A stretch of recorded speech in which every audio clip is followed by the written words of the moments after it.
voy a tratar de concentrar rápido. El cordón umbilical obviamente es un procedimiento que cuando funciona es quizá la mejor fuente de células madres. O sea, cuando uno ve los reportes de Seattle en términos de calidad de vida en aquellos pacientes que recibieron no idénticos o APLO o CORD, es la fuente de células madres que se asocia con menor complicaciones de injerto contra huésped crónico. Y yo creo que no hay nada más horrible que ver un paciente trasplantado con injerto contra huésped crónico. O sea, esas son de las cosas donde realmente uno se pregunta si valió la pena exponer a este paciente por curarle una enfermedad y llevarlo a tener otras tan terribles como eso, ¿no? Donde realmente te sacuden.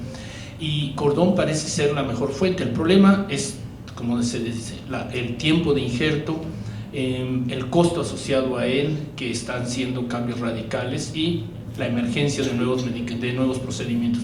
La pregunta es si el APLO realmente se va a largo término, que parece ser que sí, asociar con baja frecuencia de injerto contra huésped. Sin embargo, hay muchos grupos que encuentran que no es así. Incluso me dicen, ¿cuándo están los T-Rex que están sacando? Porque van a ser importantísimos en este momento. El problema de los T-Rex es exactamente la producción y la especificidad de ellos en términos de que sean naïves, que tengan la capacidad de generar respuestas. Sin embargo, los resultados son bastante alentadores. Mi idea es que nuestros bancos en un momento dado tienen que ser, y esto sacrifica 900,000 unidades de cordón, donde tenemos unidades que son prácticamente de muy pobre calidad, están listadas ahí, pero son unidades que tienen muy baja celularidad, que tienen muy baja frecuencia de sobrevivencia, que no hay una correlación de CD4 y Total Nucleated Cells, entonces es muy difícil tomar muestras.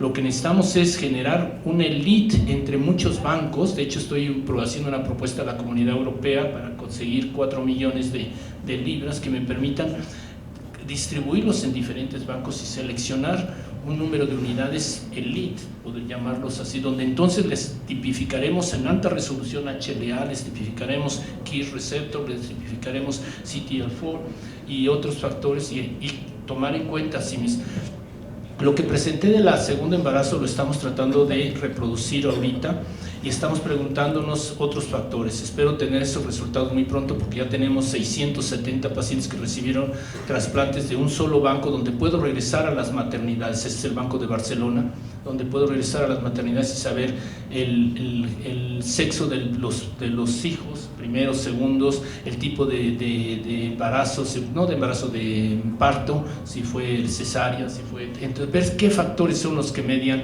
esta respuesta. ¿Por qué el segundo embarazo se asocia a esto? Es un microquimerismo. O sea, el primer embarazo genera una gran cantidad de mezcla entre madre e hijo, esto se sabe, pero en ese momento el primer embarazo no lleva a generar respuesta inmune, es el segundo.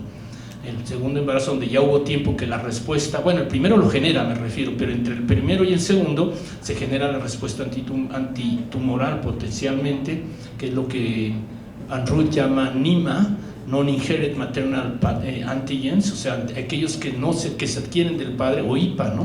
Inherited Paternal Antigens.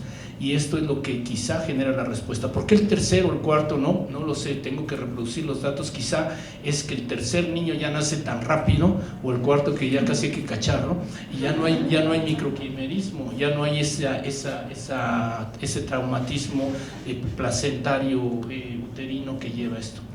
Son muchos factores. O sea, ¿cuál era la otra? Lo del T-Rex. Pues eso es difícil decirlo, pero es una buena idea, o sea, usar ciertos medicamentos que permitan modular. El advenimiento de la inmunoncología, que ahorita es lo que está de moda, sabemos que prácticamente el trasplante pues es el pionero en esto de la inmunoncología, injerto contra la leucemia y cómo modular la respuesta inmunológica. Ahorita los estudios que se están haciendo es ir controlando a estos linfocitos. Sin embargo, los resultados que se han tenido en estos estudios han sido catastróficos en pacientes con este tipo de enfermedades. Sin embargo, la experiencia que usted tiene en los estudios, realizando más que nada para poder controlar, no solo con la ciclofosfamida, sino con los nuevos anticuerpos, estos checkpoints que hay para poder controlar esta enfermedad de injerto contra huésped, tanto aguda como crónica. ¿Qué experiencia tiene usted en esa parte? Yo creo que todo esto, como decimos, es un proceso muy nuevo. Por ejemplo, lo que estamos viendo con los CARs, ¿no? O sea, estos pacientes Ahora los hematólogos ya nos vamos a tener que volver intensivistas y neurólogos, porque con estas crisis convulsivas y epilepsias y todo esto. Sin embargo, ya estamos viendo cómo puede uno inmunomodular esto, el inmunomodular la producción de interleuquinas, en particular interleuquina 6 y otros factores están permitiendo que esto tenga mayor capacidad de implementación. No sé si tú quieras comentar algo sobre ello. Sí, todo esto de la inmunoterapia está cambiando muchísimo. Los esquemas de inmunosupresión, incluso antiguos, de ciclosporina y esteroides, metotrexate, casi, aunque se usan en muchos hospitales, ya están modificándose totalmente. Un ejemplo, el bortezomib, también utilizado pre o post trasplante, modifica totalmente la biología de la enfermedad de injerto contrahuésped aguda y crónica, y parece ser que es otra herramienta bastante que se tiene que explotar más. Y con todos los anticuerpos que mencionamos y todo esto, ya cuando se estudie no solo en el tratamiento convencional, sino como purga, por ejemplo, en autólogo, etcétera, yo creo que esto tiene muchísimo futuro, pero todavía está en evaluación. Sí, una pregunta del público, perdón. Sí, buenas noches. Doctor Vela, sabemos que con los mejores medicamentos o las mejores armas que tenemos logramos una respuesta profunda, llegamos a trasplante, pero también sabemos que en nuestras instituciones, al dar esas armas, tenemos que esperarnos a veces 2 líneas de tratamiento. Con base en el estudio que sacaron los alemanes de dar o hacer, más bien dicho, autotrasplante sin inducción, sin los 4 ciclos de inducción, o 6, y lograr una sobrevida libre de progresión casi similar al de los 4 ciclos de inducción, ¿cree que sería conveniente empezar a aplicar eso aquí? Porque ese estudio lo empezaron en el 2001 con quimioterapias de inducción con antraciclinas, y ahorita lo están dando a conocer con un seguimiento de 5.2 años.